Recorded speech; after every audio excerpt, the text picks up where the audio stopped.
Pro Football Playbook, presented by the Pigskin Podcast Network, your source for team news, draft needs, player profiles and rankings, full Senior Bowl, Combine, and NFL draft coverage, news, analysis, discussion.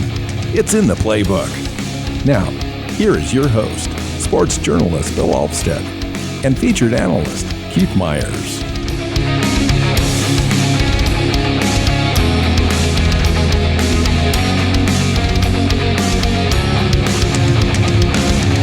Pro Football Playbook Podcast welcomes you to another show. I'm your host, Bill Alvstad, sitting down with co-host Mr. Keith Myers. We're here to talk offensive tackles in the 2022 NFL Draft. So let's get right to it, Keith. Let's jump in. I'm doing great, and this is one of my favorite topics. So, because I'm the weird one out there that likes offensive line play and all of that. So, while everyone else wants to hear about the players their team might take, I actually enjoy scouting these prospects. So, it's a lot of fun. I love doing the offensive line stuff, and this particular group of offensive linemen is really good. I like this group of offensive tackles. This is a great year if you're a team that needs an offensive tackle, because there is a large quantity of quality ones that will go round one, round two. And I think you could start right at the top with Evan Neal out of Alabama as the consensus best offensive tackle out of the entire group. In fact, you can make the argument that he definitely belongs in the conversation, since we're really not going to have a quarterback taken one overall. You could have a conversation where Evan Neal belongs right there at the very top of the list, with Aiden Hutchinson, with Thibodeau, and Neal are just all right there to me. And and I wouldn't even flinch if a team decided that this was going to be their number one pick. Yeah, if I was drafting one overall, Neal would be a definite consideration. I think he's the best player in this draft class. And so therefore he should be in that consideration. I do think that he's just a beast of a man too.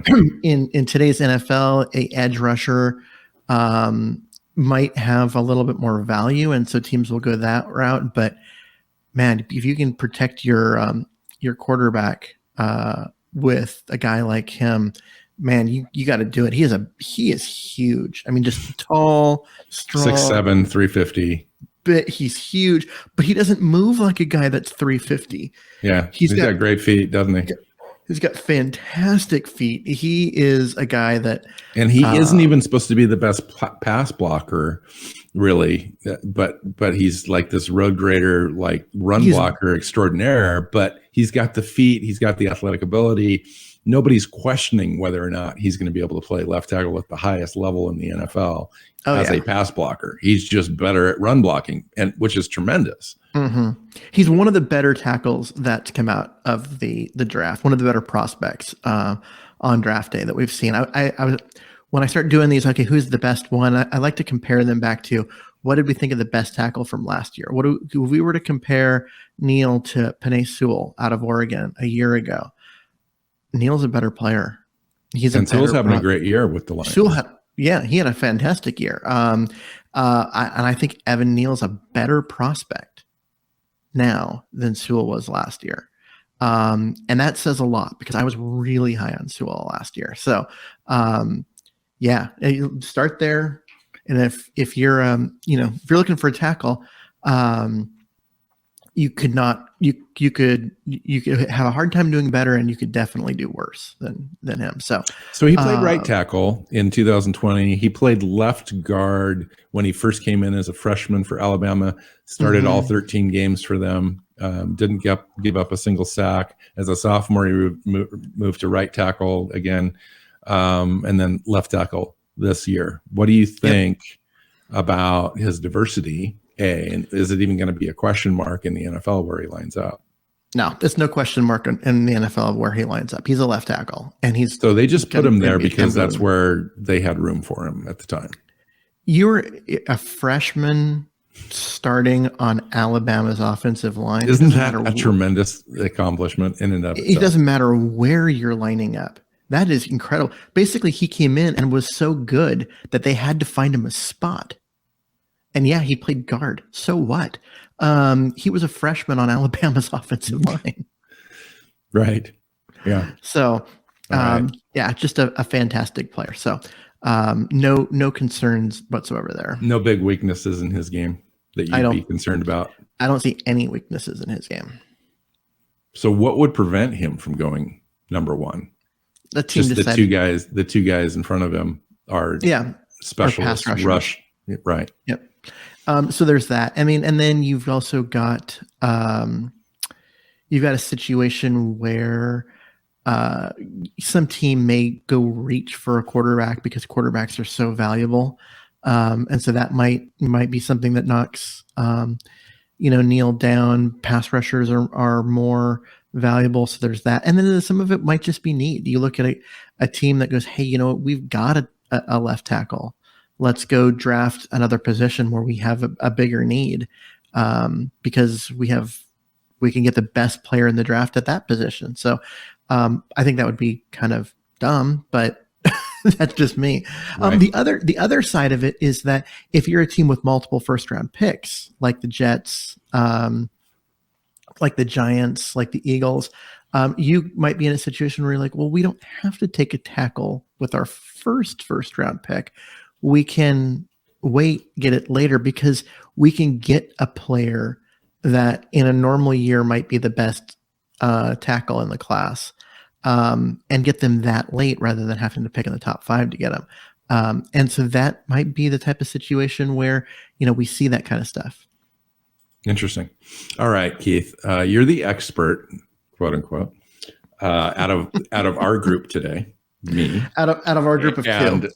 So why don't you kind of lead this conversation a little bit and give me kind of your list? I mean, we know Charles Cross is going to be on there, Trevor Penning, Nicholas Pettit-Frere. Who's your second guy? You're missing one. Well, yeah. Okay. So, Ikem Ekwonu. Yeah. Okay. So your second guy? He is my second guy. And for no particular reason over Charles Cross. Because to me, they've got essentially the same grade. They're essentially in the same spot. They're both, top 10 picks.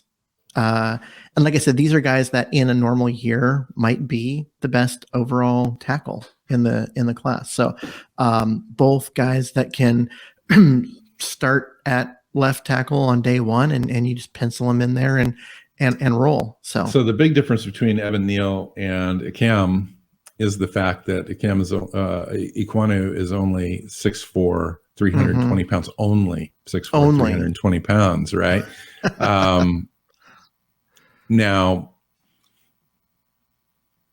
to me, when you're talking about mock drafts, you're talking about big boards and so forth. Where does this guy fall in terms of where you think he might go in the NFL draft? What kind of area of the draft are we talking about with him? I think you're looking at the Giants at 8 would be a good spot for him. The Giants have two picks in the NFL draft. Yeah, 2 picks in the first round. Yeah, they've got they've got what is it, 4 and 8, 5 something and 8. like that. They have 5 the way and it 8 stands. Yeah, 5 and 8. If Neal's sitting there at 5, they'll take him. Mm-hmm. If not, they'll probably go on the defensive side of the ball and take Ekwonu or Cross at 8. And that's really where I see both of them going, is in that range, depending for need. Just depending on how it falls, and with teams. But they're a team that needs one. The Jets could probably use an offensive tackle. They've got a couple of picks. I believe they pick 4th and 7th or 4th and 8th, and so that 8th spot is a spot for either one of those guys to go in that spot too. So that's kind of the range where I see both of them. So you mentioned Charles Cross. Mm-hmm. That you thought that he might be interchangeable in this position.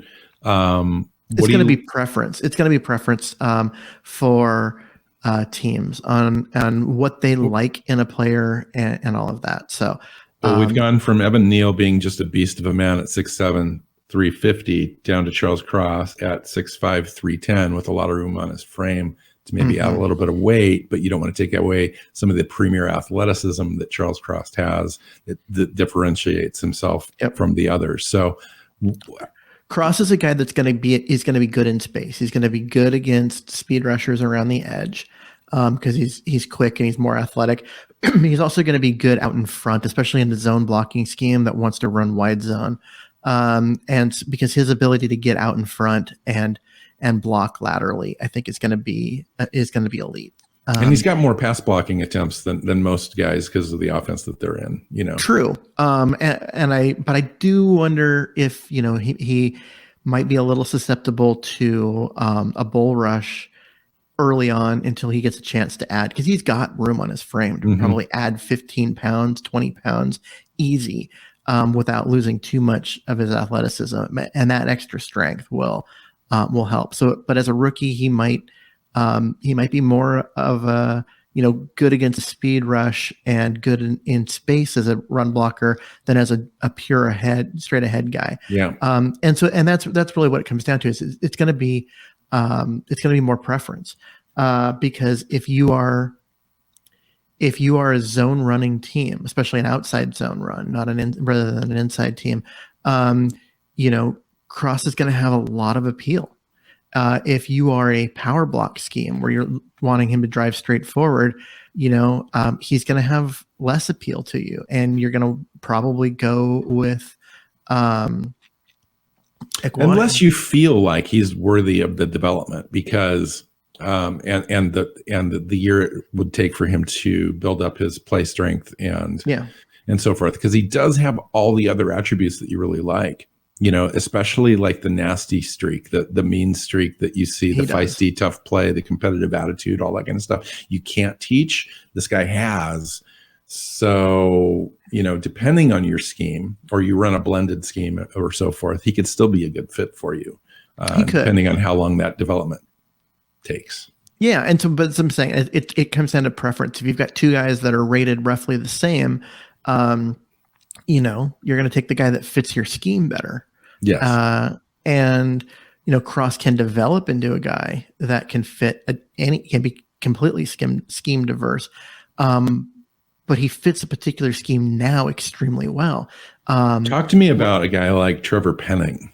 Yeah, that's where we're going to go next. Yeah, because I thought so, because he's a guy that I think does it all, like right now. So he may be on some people's lists higher than Charles Cross. Now, I don't particularly see it that way, but I could understand why a guy like Trevor Penning might be more appealing to a team that is looking for a guy that's ready to go right now.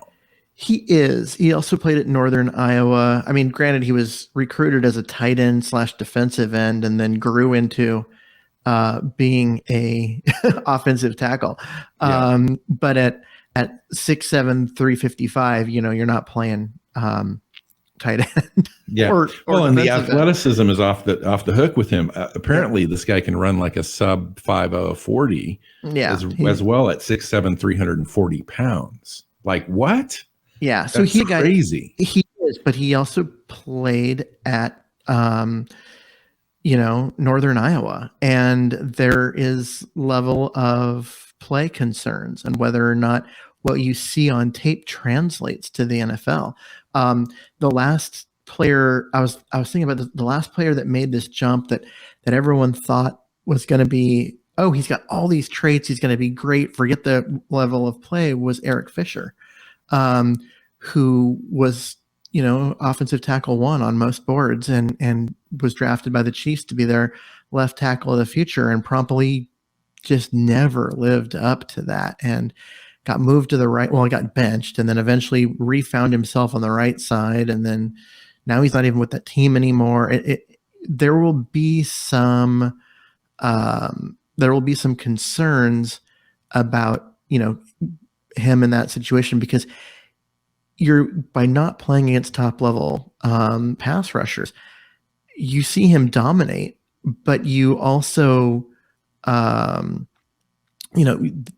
you see technique that's not great because he doesn't have to be good.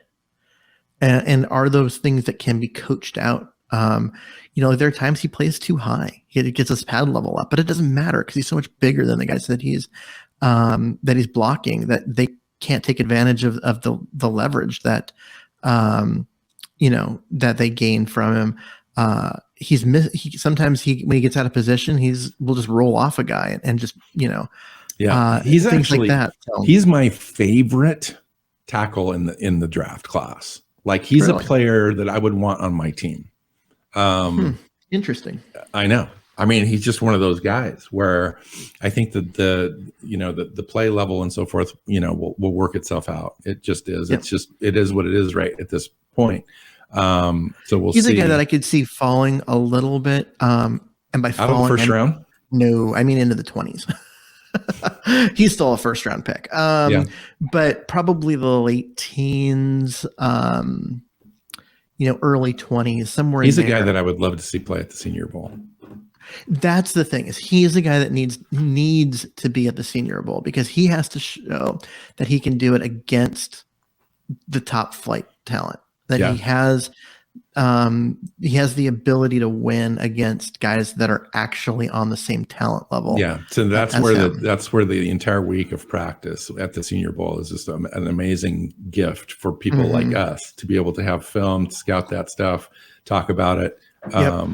And every rep at the Senior Bowl in practice and in the game is worthy of those guys being there. And so I think he would benefit greatly from being there. All right. So the next guy would be Darian Canard from Kentucky.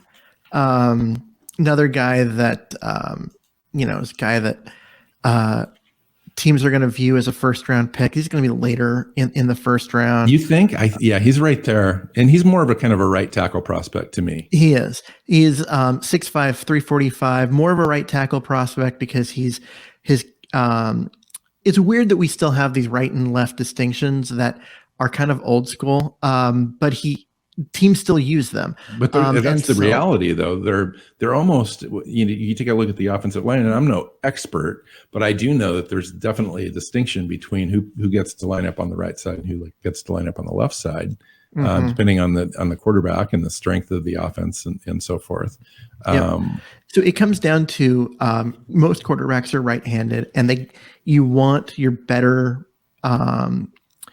pass blocker on the left side because you want to protect, that backside because the quarterback may not see that player coming. On the right side, if that's where your pass blocking deficient tackle is, they can see it coming. The thing that's weird about it now is you look at where do the best pass rushers line up. And a lot of them line up at left defensive end, which puts them up against the right tackle. That's where you see, the guys like Von Miller coming off the edge. They're lining up against the right tackle. So in a sense, like this is what I mean, like having that distinction of right, left and putting a certain type of player there, it, as a team, it wouldn't hurt to have your better pass blocker be blocking against the better defensive end. And it seems like your better run blocker is typically over there too. So quite frankly, is your better tackle the right tackle on quite a few teams in the NFL? Who knows? I don't know. Yeah. And so the other reason is that a lot of teams are right-handed when it comes to formation. So the tight end ends up being on the right side to help the right tackle. So that's what makes why we Darian Canard special, and why is he a first round talent in this draft? For the same reason out of a decent tackle class. Out of a decent for the same reason that Taylor Lewin was a couple of years ago. Just a guy that he's big, he's mean, he will just kind of dominate that right side and open up big holes in the running game. He's an old school Mauler type. He'll kill someone at some point. It's just the way it's going to work. He's got, he's going to pancake guys. That's going to be the type of thing you're going to see. He doesn't always have the greatest technique as a pass protector. Things like that. He's got the athleticism to do it, but he's more of a use his strength to win than use his technique to win. He's not a technician. And so that's why I think he's not, a guy that you're going to see go higher. But as a mauler, as a run blocker, right? He's got a guy that you want on your team. Yeah, he's got functional strength that you're not going to find that often. Even is there tackle. Even an iota of a chance that this guy moves inside in the NFL? I don't think so. I think his footwork is quick enough to be on the outside, and tackles are so much harder to find. Yeah, I think he stays. I think he stays at right tackle. Do you know by any chance how long he is? Like, is he closer to 33-inch arms or is he closer to 35-inch arms? At this point, I don't have any idea. I'm waiting for the combine, or some workout number to leak. But I think that he is. I think he's a guy that's gonna work. So I'm not real concerned about it. Interesting. So how about Nicholas Pettit-Friere out of Ohio State? There's kind of a mixed bag on him because of his size. So he's 6'5", but he's only 315 pounds, which seems to me like a fine size for a left offensive tackle prospect in the NFL. What are your thoughts on him, and why do you think that he's kind of in that beginning of that second tier that we're talking about? Because he's not as athletic as the guys above him. He's got good footwork, so he's quick. For a guy his size and his ability to kick step and get outside and not get beat by the speed rusher. But at the same time, like, he just doesn't have that natural athleticism where he's going to just dominate. He's more of a guy that's going to have to win with technique, which I think he can. But he, sometimes he plays too wide or doesn't match well, so he gets outside and gets beat. What are they asking him to do at Ohio State? Everything. Like, are you?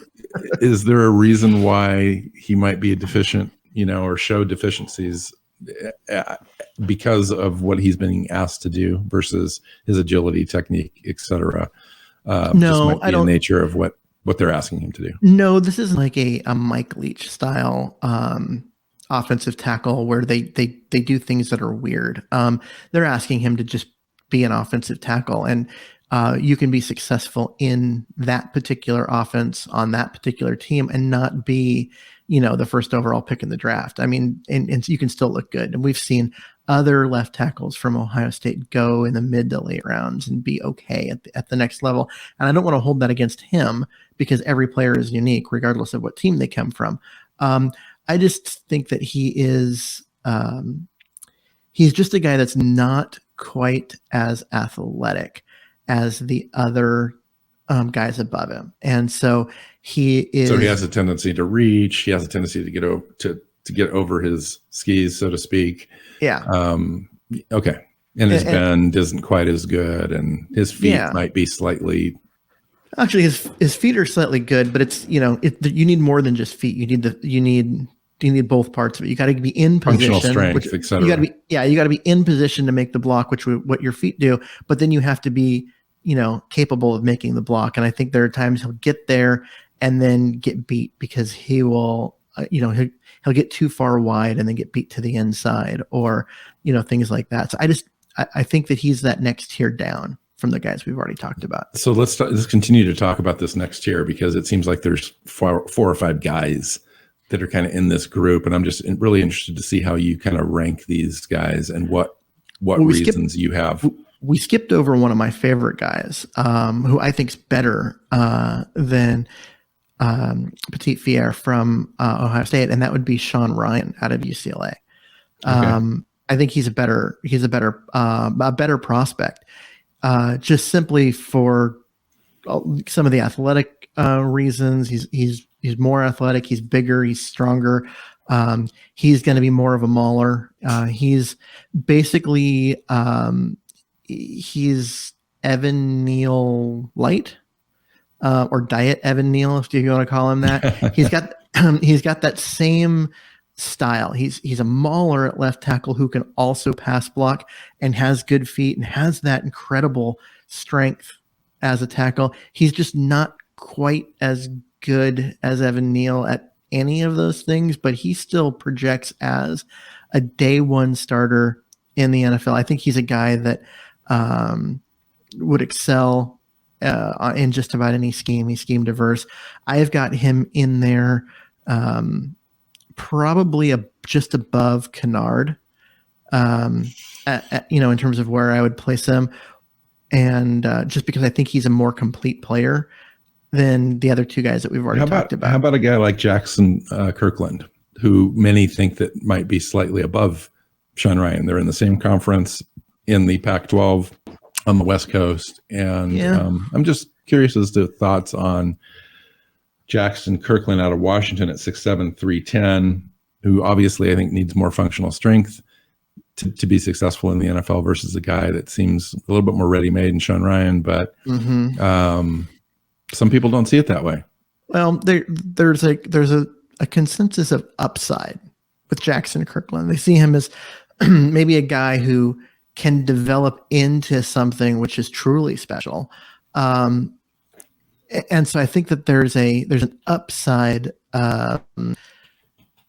belief with him that is what's propelling him to be above, some of the other guys we've already talked about on some lists. I like to see it's more than just what players are. It's because you got to combine both their ceiling, which I think his ceiling is high, but also his floor. And I think his floor is a little lower just because he's a guy that's good in space. So you could have him pull or get outside, and things like that. But he loses leverage in the run game. I don't think he's a great run blocker. I don't think that he is got exceptional, functional strength, his ability to drive block and really push people in the running game. I don't think he's there or really going to develop that. He's not the greatest athlete. He'll never be that guy that just, So he's susceptible to speed rushers because he's going to be just that slight fraction of a second slower in his sidestep and mirroring and so forth. Yeah. He's not going to be your road grader guy because he's just not, even though he plays with kind of a nasty streak, he's a solid character work ethic guy. He just doesn't have the physical strength. It just because of his body style, body type, and so forth. Yep. Now his frame looks like he could carry a little bit more weight. He can. But if he does, then what happens to you as athletic upside? Yes and no. I think that he can add the weight, but you don't have to add the weight. It's just a bunch of fat in the gut. He can add it. He can add muscle weight, which will increase his functional strength, his drive blocking, which, like I said, I don't think he'll ever be great at that, but he can get better at it. I think that, and if he can do that without losing some of the foot quickness and that kind of stuff, improve a little bit of his technique in terms of his hand placement, as a pass blocker, I think he can develop into a guy that is just routinely good year in, year out. But he's a guy that needs a little bit more development. I think Sean Ryan is a guy that you step in week one and he's there. So is Sean Ryan at the tail end of the first round? Where are we at with these prospects that we're talking about right now? I've got Sean Ryan at the early stages of round 2. As kind of the first of this group. And then Canard also there in the early stages of round 2, Pettit maybe mid round 2, Kirkland mid to late. So we're at 50 to 60 overall right now. Yeah. And then probably Daniel Falele, I think is how it's pronounced, out of Minnesota, also in that group. That is a beast of a man. Yes, he is. I don't even know if he can play tackle in the NFL. I mean, he's so big that I worry that, 6'9". a guy like that can't move, but he's just such an immovable object that if you line him up, Now, Daniel, I've been waiting to kind of talk about this guy because he's such a beast of a human being. At 6'9", 380 pounds, and he's played, according to some reports, over or at 400 pounds earlier in his career. Where does he show up, like at the combine? Like if he shows up at 400 pounds and moves with at a level that is equal to some of these other prospects that he's with, where are teams going to evaluate him and value him as a prospect? At 400 pounds, I don't think it'll matter that much how well he moves, because people are going to question whether he can keep his body in a condition to continue to play. If he comes in at 380, maybe the same. If he comes in at 370 or 360, man, this guy could vault up boards, because that length, that 6'9", it's going to be so hard for players to get around him. His size is just incredible. And so he's just really good at that. He's got a great base, good feet. Players are going to just be enveloped by him. Well, people like this guy.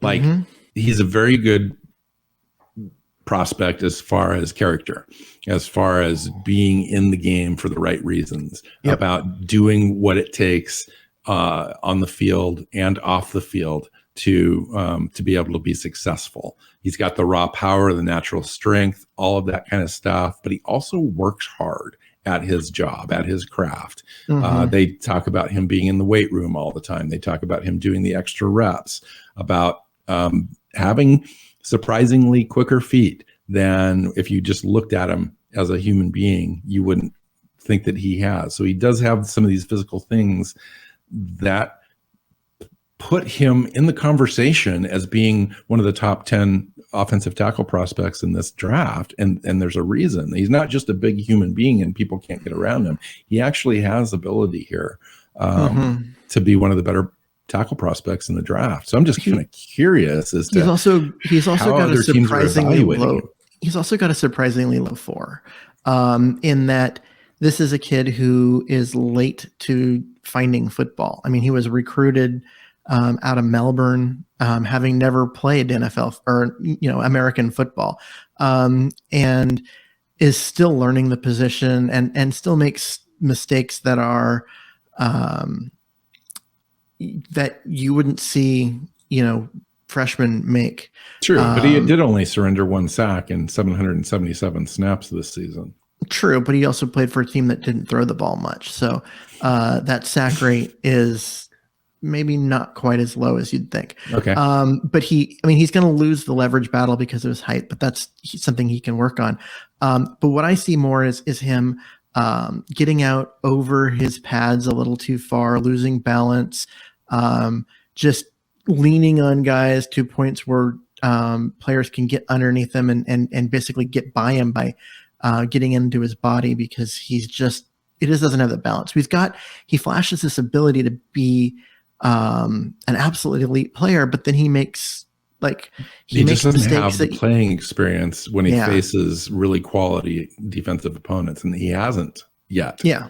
Seen those really good quality edge rushers, and he's seen some. I mean, he played it at Minnesota, so the Big Ten's nothing to worry about in terms of level of play, but it's more of just the fact that he makes mistakes often enough that teams are going to be leery, and that's why he's going to drop, because he's not necessarily a guy that's going to come in and play at a really high level right away. So he's very raw. But he's a guy that has, if you were to create a physical prototype and just build someone in a lab, he might be what you would build for an offensive tackle at 6'9". If he was in the Game of Thrones cast, he'd be the Mountain. Oh, absolutely. I mean, he might be bigger than the Mountain. He'd be the volcano. I don't know. That's funny. I mean, the guy's just a monster, and so there's a lot to like. And that's why I have him in that that group of that second tier offensive tackles, and not higher, but he's also not lower, which if you watch his tape, some of the times you could think, no, he's a guy that should be lower, but then the potential and his upside is so there. Are there a couple other prospects at the tail end here that we could add to the conversation quickly before we head out? There's a couple players that I find interesting that I just don't know what to do with yet. Bernard Raymond, out of Central Michigan. It's hard to find good like actual tape and not just highlights of Central Michigan. So it's hard to get a good view of who he is, but he's generally well liked. And so he's interesting, but I don't really have a lot to say about him. And then the other one is Abraham Lucas out of Washington State, which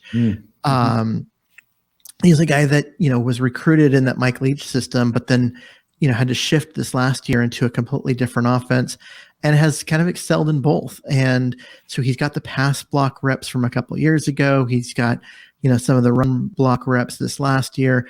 I've seen some boards have him going as high as like late first round, and I've seen him drop into the fourth. And so he's a guy that I need to study more, because he would be more of a right tackle prospect. Oh, absolutely. The Bernard Raymond from Central Michigan is an interesting guy, because I think he's going to test out really well, like one of the most athletic guys in the class. But he'll be 25 years old in September. That's part of the problem too. But he's only 6'7", 305. So it's one of those things where there might be so many different things you've got to consider with this guy. He ends up falling out of the third round. He's into the fourth, and all of a sudden he's just kind of a project for somebody. Interesting. So those are a couple of guys that I find interesting that are kind of worth this. And then we've touched on this class. We'll have a second show, I think, where we do talk about guys, later round guys that could rise up or to be considered, priority free agents, all that kind of stuff.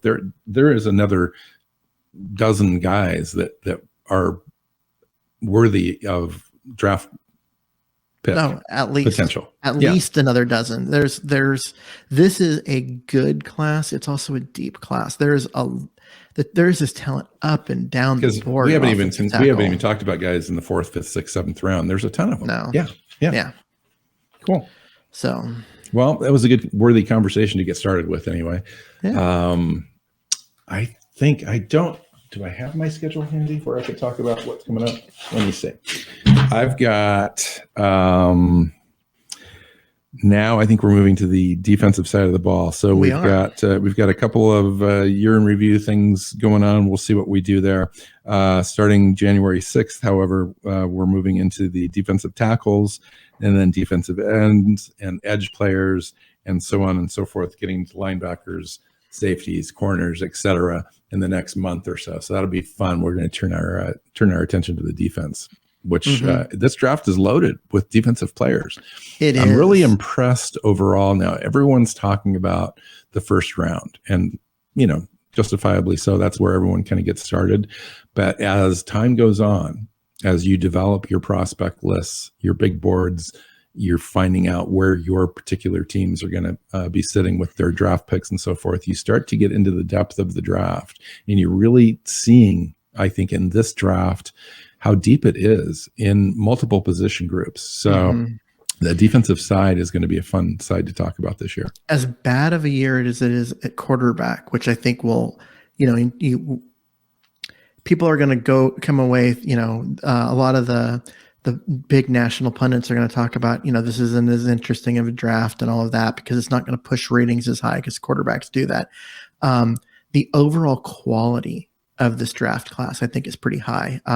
Defensive line, offensive line, especially like just the guys in the trenches. This is a really good draft class compared to the last few. So, and the last couple have been really hard to scout. Yes. We haven't had the combines and so forth. This is really difficult. This year, hopefully, fingers crossed. I mean, there's a lot of stuff going on with COVID now.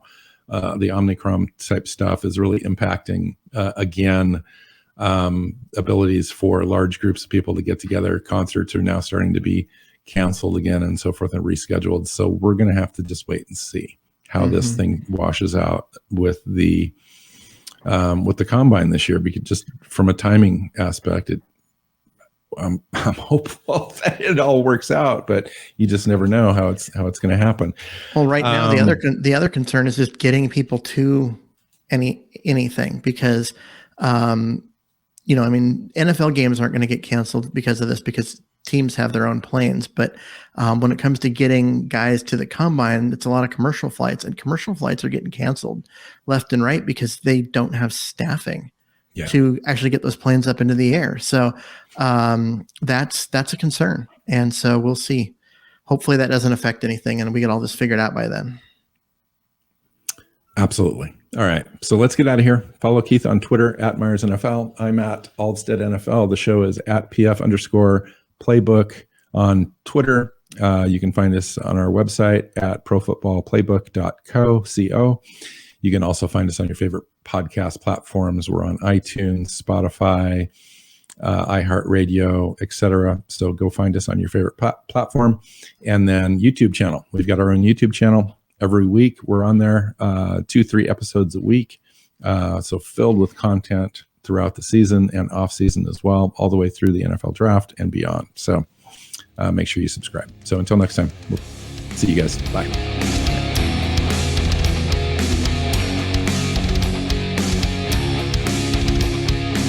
Thanks for listening to the Pro Football Playbook Podcast. Follow Keith at Myers NFL. Bill is at Alvstad NFL. The show is at PF_playbook. Listen and subscribe on your favorite podcast app or YouTube, and at our website, profootballplaybook.co.